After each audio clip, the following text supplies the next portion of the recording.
Much like the last song I wrote yesterday, I came out in my studio in the morning after eating breakfast, grabbed my guitar, came up with something. So I have like a basic verse and chorus for a song, and I'm just gonna start putting things together. If you're new to the channel, I'm Hallett. I write original Christian rock, and I make these videos just to show you like how I put songs together, like the whole process and whatnot. Usually I start with the guitar. Sometimes I'll have a melody and I'll like figure out the chords to it, but you know, anyway, I lay this down and then improvise a whole bunch of other instruments on it. So that's what's about to happen. The riff or chord progression or whatever you want to call it.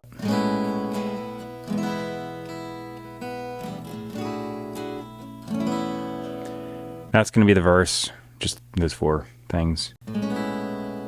So that, to this, the nifty augmented chord, to resolving into an A major. And then after that,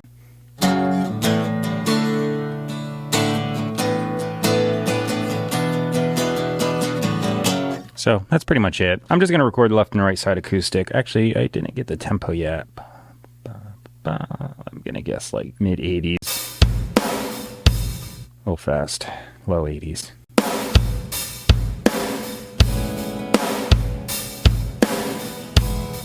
I'm like way off. It's much slower than that. All right, 73 works. The drum beat you're hearing is just a loop. It triggers the same sounds I'm gonna use. I'm gonna sit down at the kit behind me and start playing, but that's gonna be after I put down like the guitar and bass parts. So until then, you're just gonna hear this, but it's temporary and I like it. It's more pleasing than the metronome. Okay, left acoustic, then right, and then I'll be back.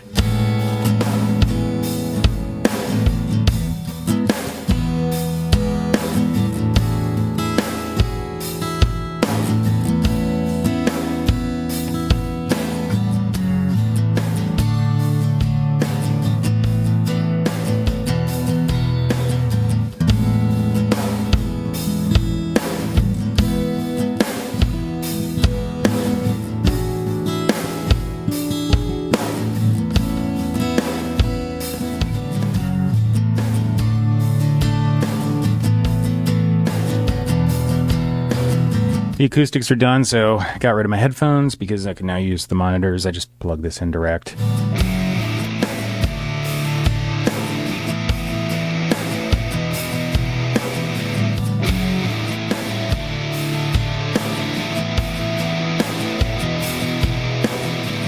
I think I'm going to do a keyboard thing, so I'm thinking like just really simple.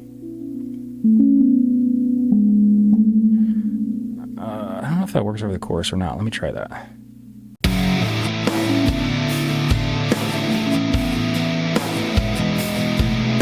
I might literally do this over the whole song, and then it's just going to get turned down a bit. I might even put a different sound on it, but just for now.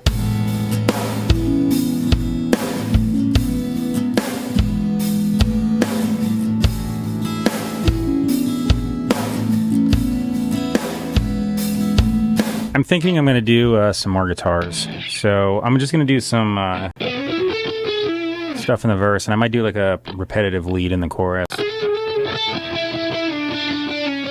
Something like that.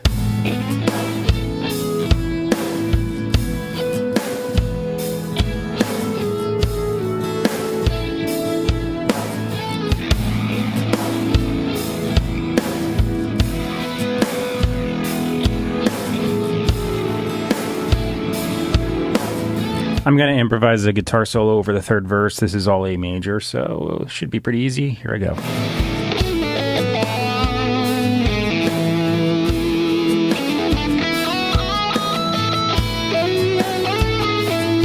The guitar solo's done. I'm going to improvise a bass part now, so just mainly have to follow the chords. Here we go.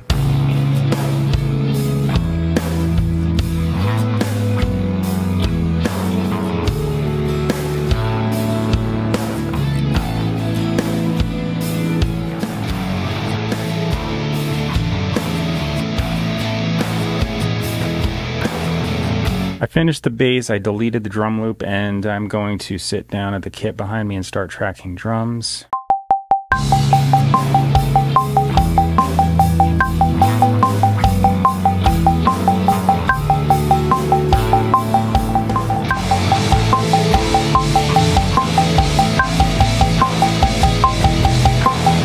finished up the drums. I put down some lyrics really quick. It's like 11:30. I started at about 10 something, a little bit after 10. So anyway, I want to do this and get to the gym because otherwise it's really crowded. So I'm going to just try and go right through this thing. I did a couple warm-ups. Like I went into the house to get a drink and stuff, and I was just warming up a little bit on the way, so the neighbors think I'm crazy. Anyway, I think I can sing through this thing. I got a pretty good idea of what I want to do for the melody, so here I go. What you think I'm doing here? Never mind, it's never clear. Looking forward to the day to come. Long, long road to street. Lord, you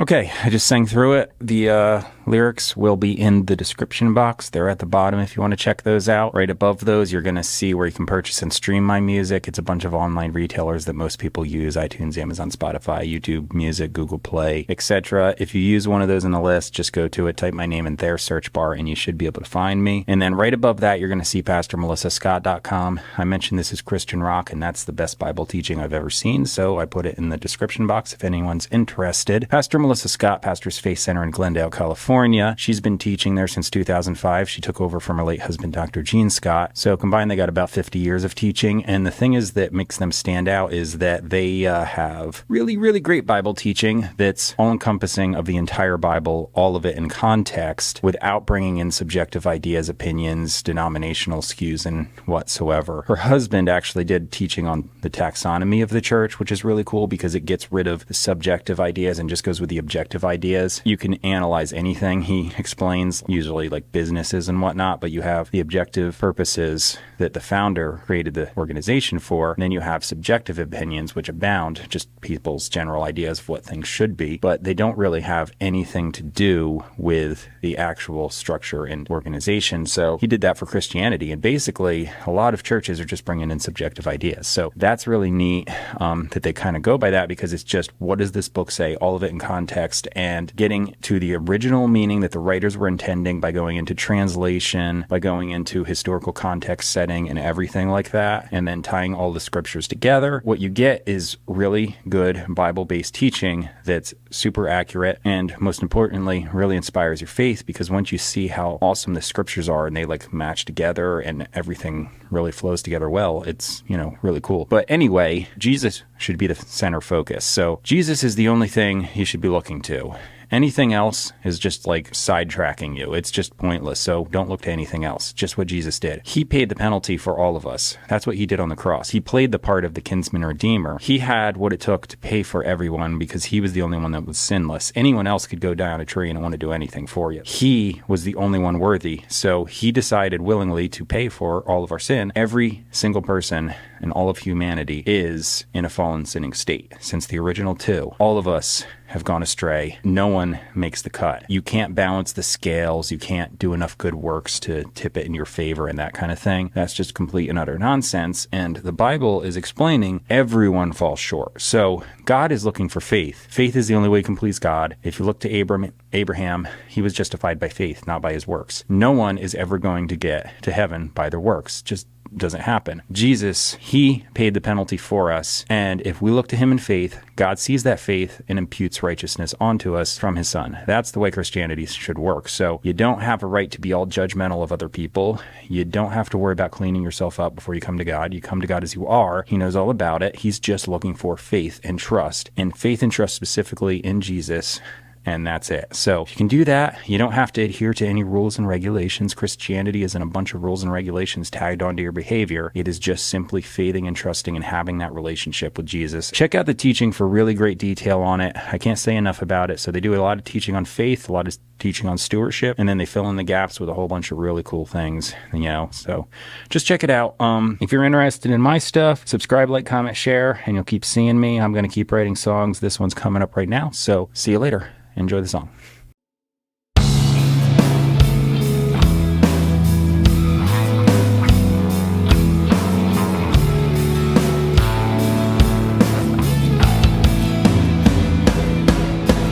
What do you think I'm doing here?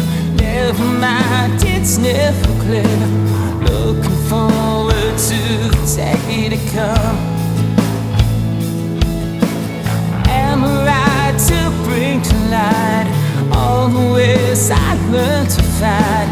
Put it all